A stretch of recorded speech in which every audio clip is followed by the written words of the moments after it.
ከዚህ በፊት የነበረው እናኖራችን ያው በዚህ መልኩ ምቹ አልነበረም አሁን ከዚህና ከዛ በጣም የተለየ ሁኔታ ነው ያለው ያው እዛ በሁሉም ነገር በኑሩ ቤት ውስጥም ሆኖ ያው ስንኖር አንድ ላይ ከከብቱም ከዶሮ ከሰውም ያው ኩሽናውም ሁሉም አንድ ቤት ውስጥ ጎጆ ሳር ቤት ውስጥ ነበር የምንኖረው አሁን ግን አልহামዱሊላህ ይሁንና ለከብቱ የተለየ ቦታ ለራሳችንም መኝታ 3 መኝታ ክፍል ለልጆችም ለዋቂዎችም አለው አሁን ያለንበት ቤት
ነው ከሻውን ጥፈን ምንተኛ ግን ይሄንን ስናይ በቃ እኔ ሲያ ይሄ በጣም በቃ እንጂ በቃ አዲስ ኖሮ አሁን ነው የተወለውና ነው የሚመስል በቃ አሁን የተወለድን ነው በቃ እኔ የሚመስለኝ ማለት ነው እኔ በቃ ቀጥታ ይሄ ነው በቃ በጣም እኔ በበኩሌ በጣም ነው ደሳለኝ እና አልহামዱሊላህ ደሞ ወደ ጓሮ ስንወጣው እንዳያችሁ ጓሮ ሲወጡ ሲገቡ ካሮት ነጥቆ መብላት አሁን እኔ ሲወጣ ሲገባ ካሮት ነው አንስቶ የሚበሉት ማማ እንቁላል ይላሉ ጧት ተነስቶ ትምርት ቤት ሲሄዱ ማማ እንቁላል ጥበሽን እንቁላል አለ እኮ እንቁላል አሉልደም አለ እኮ እንቁላል ይሉኛል እና በቃ ያኔ ራሱ በቃ በጣም ሞራኔ ደስ ይለኛል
ቀይ ስር እዚህ ጋር አለ፣ ካሮት አለ፣ ሁሉም ነገር አለ።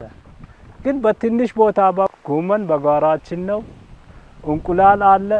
በፊት አሁን 2 ዶሮዎች ነበሩት። ለመሸጥ አይሆኑም ነበር፣ ለቤት ለልጆች ነበር የሚጠቀመው።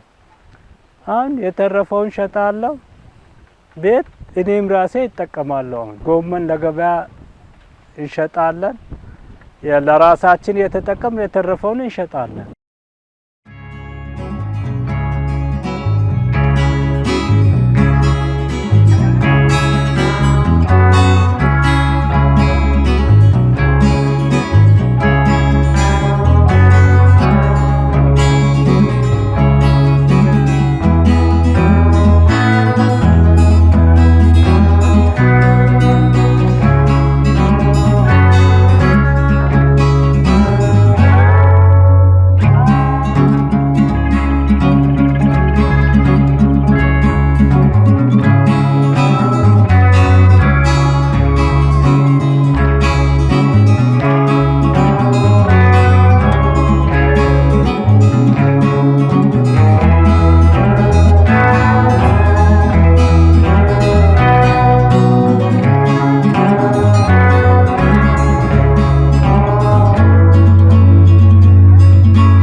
ያው ትክል የተለያየ ነገር ጎመን፣ ቀይ ስር፣ ካሮት የተለያየ ነገሮች ሰርተን እያበላን በትንሽ ቦታ ማለት ነው።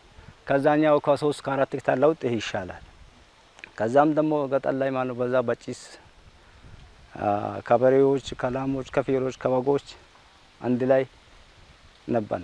ልጆቻችን በዛን ሰዓት ያው ትምህርት ቤት ሄዶ መጥቶ ያው ማብራቱም አልነበረም። ከጭስ ላይ በተለያየ ነገር በጨለማ ሳያጠኑ ያድሩ ነበር። አሁን ማብራት መንግስት እንትን ሶላር ሰርቶ ቤት ሰርቶ ልጆቻችን እያጠኑ ያድራሉ። ቻርጅ ስልካችን አይዘጋም። ከተማ እንኳን እስካሁን እኔ ይሄ ቤት ባይኖር ከተማ ነበር የሚኖረው።